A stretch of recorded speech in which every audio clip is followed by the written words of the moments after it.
হযরত জিবরাইল আমিন ফেরেশতা আল্লাহ নবীর কাছে হাজির। ইয়া রাসূলুল্লাহ ইয়া হাবিবাল্লাহ হুজুর দাহিয়াতুল কলবি হযরত দাহিয়া হুজুর আপনার কাছে আসছে ঈমানের কালমা পড়তে।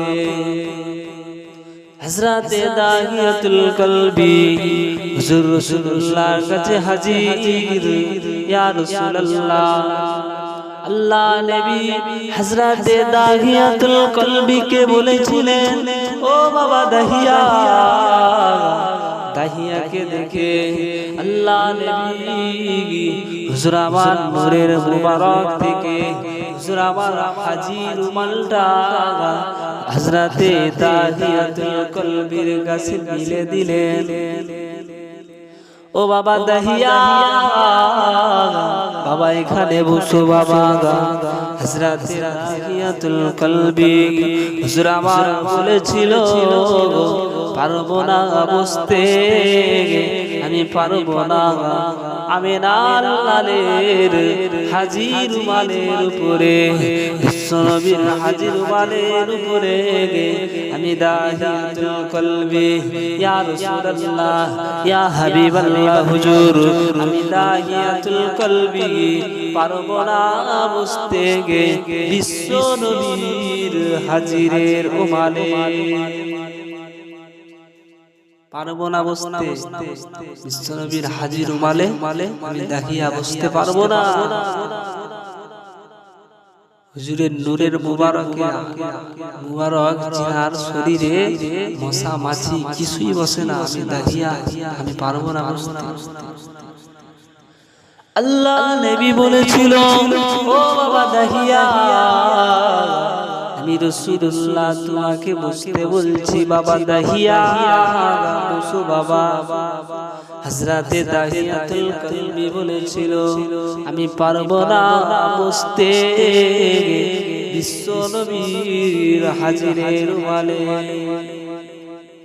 আল্লাহ নবী নূরের জুবান থেকে বলেছিল, ও বাবা দাহিয়া, বাবা তুমি কি এরকম গুনাহ করেছো যে আল্লাহর কাছে মাফ হবে না?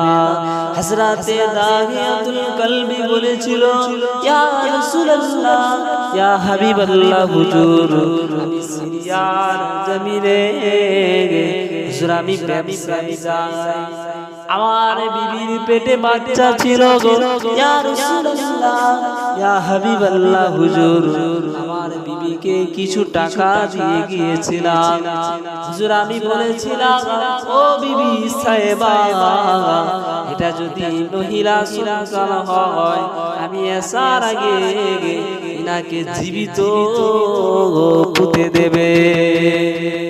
হুজুর আমি বলেছিলাম, এটা যদি ছেলে সন্তান হয় এর পেছনে তুমি টাকাটা খরচ করবে। আল্লাহ নবী হুজুর আমার বলেছিল, বাবা দাহিয়া, তারপরে কি হলো? হযরত দাহিয়াতুল কলবি হুজুর আমার বলেছিল, ইয়া রাসূলুল্লাহ ইয়া হাবিবাল্লাহ হুজুর, সিরিয়ার জমিনে ব্যবসা থেকে আসার পরে হুজুর আমি দেখতে পেলাম, হুজুর আমি দরজার আড়ালে বসে আছি, হুজুর আমার মহিলা সন্তান হয়েছে, আমার বিবি সাহেবা হুজুর এনাকে জীবিত পুঁতে দিতে পারে না।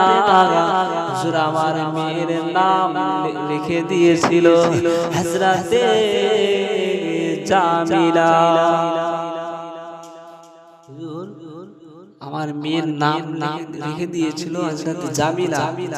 হুজুর আমি ইনাকে আমার বিবি সাহেবা মারতে পারেনি, জীবিত পুঁতে দিতে পারেনি। হযরত দাহিয়াতুল কলবি বলেছিল, ইয়া রাসূলুল্লাহ ইয়া হাবিবাল্লাহ হুজুর, আমি সিরিয়ার ব্যবসা থেকে আসার পথে আমি দেখি আমার মেয়ে জামিলা তিনার মাকে বলে, ও আম্মা জান, এই মক্কার মানুষেরা তিনার বাপেদের সাথে তিনারা খেলা করতে গেলে তিনার বাপেদের সাথে তিনারা বাপের বাপ তিনাদেরকে আনতে যায়। ও আম্মা জান, আমার আব্বা জান কোথায় গেছে? আমার আব্বা জান কোথায় গেছে? ইয়া রাসূলুল্লাহ, ইয়া হাবিবাল্লাহ, হুজুর আমার বিবি সাহেবা আমার জামিলাকে বুঝাতে লাগলো, ও জামিলা কেঁদো না মা, কেঁদো না, তোমার আব্বা জান ওই সিরিয়ায় ব্যবসায় গেছে।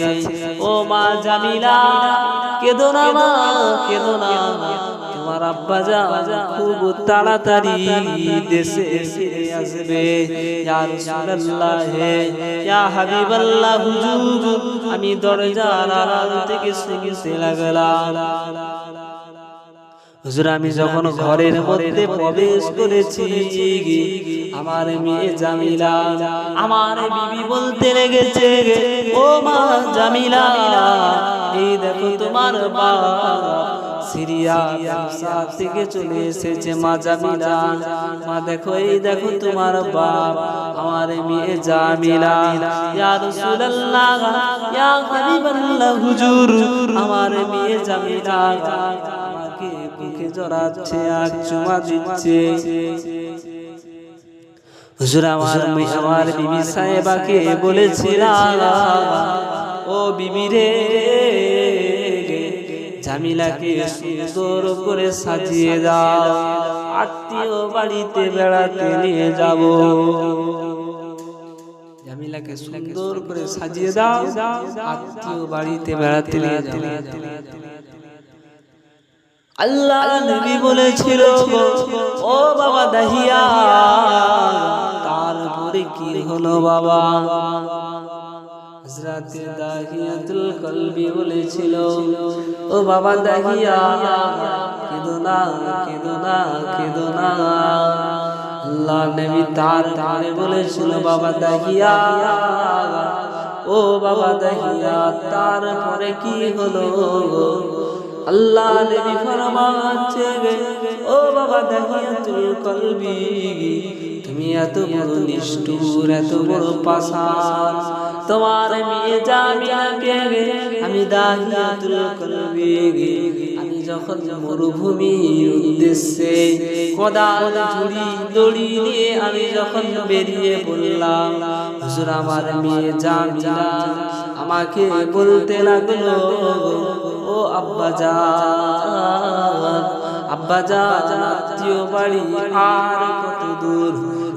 আল্লাহ নবী ফরমাচ্ছে, ও বাবা দাহিয়া, বাবা দাহিয়া, তোমার দিলে তখনো কি মায়া হলো না?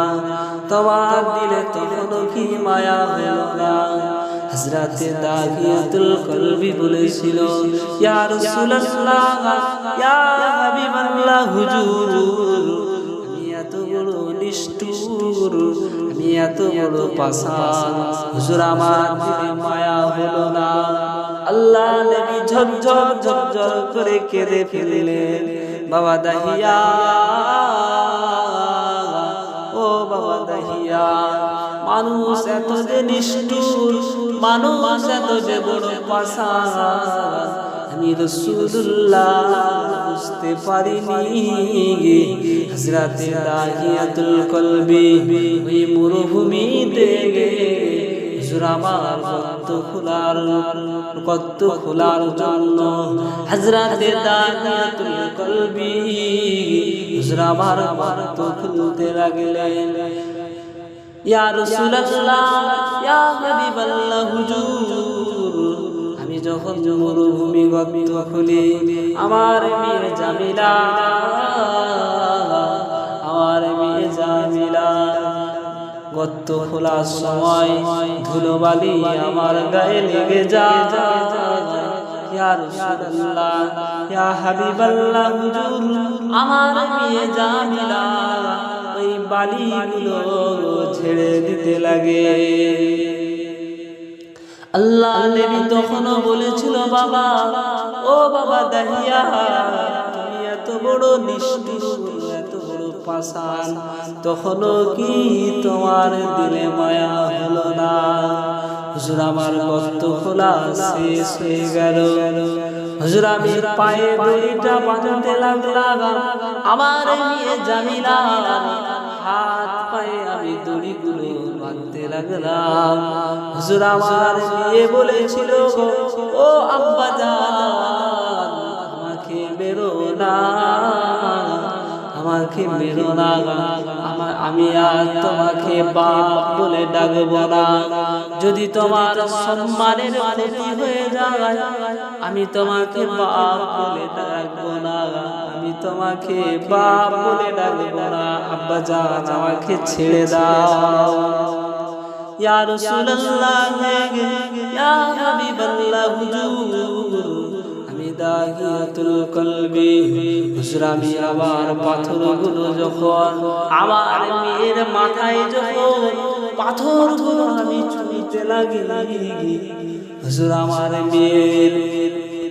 আমার মেয়ের মাথাটা ফেটে গেলে রক্ত সির দিয়ে আমি দাহিয়া আমার হাতে লেগে যায়।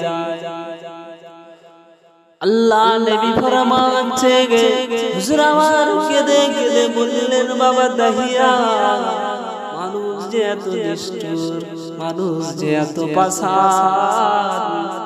হযরতে দাহিয়াতুল কলবি বলেছিল, ইয়া রাসূলুল্লাহ আমি খেতে যাই, আমার মেয়ে জামিনার কথা মনে পড়ে যায়, আমি ঘুমাতে যাই, আমার মেয়ে জামিলার কথা মনে পড়ে যায়।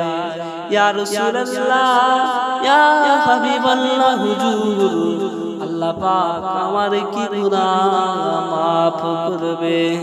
হযরত আল্লাহ নবী বলেছিল, ও বাবা দাহিয়া কেঁদো না, কেঁদো না, আমার আল্লাহ পাক এত মায়া, আমার আল্লাহ পাকের এত রহমত। বাবা দাহিয়া তুমি কেঁদো না, কেঁদো না, আমার আল্লাহ পাক চাইলে তোমাকে মাফ করে দেবে। হযরতে দাহিয়াতুল কলবি হুজুর আমার কেঁদে কেঁদে বলেছিল, ইয়া রাসূলুল্লাহ, ইয়া হাবিবাল্লাহ, হুজুর আমি এত বড় নিষ্ঠুর, এত বড় পাষাণ। হুজুর আমার মেয়ে জামিলাকে আমি জীবিত পুঁতে দিলাম। হুজুর আমি খেতে যাই, আমার মেয়ের কথা মনে পড়ে যায়। হুজুর আমি পড়তে যাই, আমার মেয়ের কথা মনে